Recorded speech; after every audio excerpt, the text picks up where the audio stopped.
Welcome to fact check. నేను వైష్ణవి. మంచు టౌన్లో ఉన్న తన నివాసంలో కరెంటు హెచ్చుతగ్గులు వచ్చేసేలా చేసి తమ ప్రాణానికే హాని చేసేలా ఇన్వర్టర్ బ్యాటరీలో జనరేటర్లో మంచు విష్ణు పంచదార పోశాడని మంచు మనోజ్ పోలీసులకు ఫిర్యాదు చేశారు. వెంటనే మంచు నిర్మల పోలీసులకి ఒక లేఖ పంపారు. అందులో పంచదార పోసింది అసలు మంచు విష్ణు కాదని స్పష్టం చేసింది. తన పుట్టినరోజు సందర్భంగా కేక్ తీసుకుని వచ్చారు, అంతే తప్ప ఎలాంటి పంచదార పొయ్యలేదు అని కూడా తెలిపారు.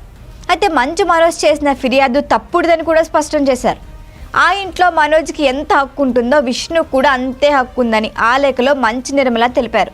ఇప్పుడు ఈ లేఖ సోషల్ మీడియాలో మరోసారి హాట్ టాపిక్ అయింది. మంచు ఫ్యామిలీలో చాలామందికి తెలియని విషయాలే ఉన్నాయి.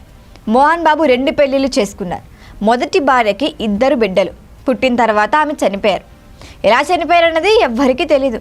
ఆ 2 బిడ్డలు మంచు లక్ష్మి, మంచు విష్ణు.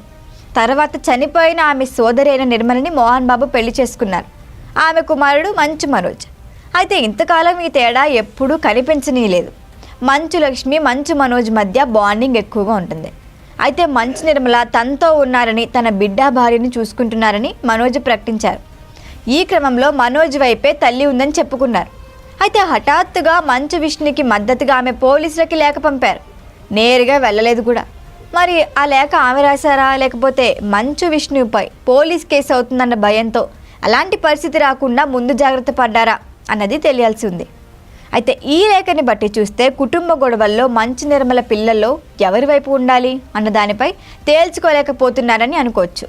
తల్లి కాబట్టి ఆమె అందరినీ సమానంగా చూసుంటారు. అయితే మోహన్ బాబు విష్ణుపై చూపుతున్న అతి ప్రేమ వల్ల కుటుంబ వనరులన్నీ విష్ణు కోసం వెచ్చిస్తున్న వైనం వల్లే మనోజ్ అసంతృప్తికి గురవుతున్నారని అంటున్నారు. మంచు కుటుంబం ఇలాంటి చిన్న చిన్న విషయాలను పెద్దవి చేసుకొని మీడియాకి ఓ టూల్గా మారుతోంది.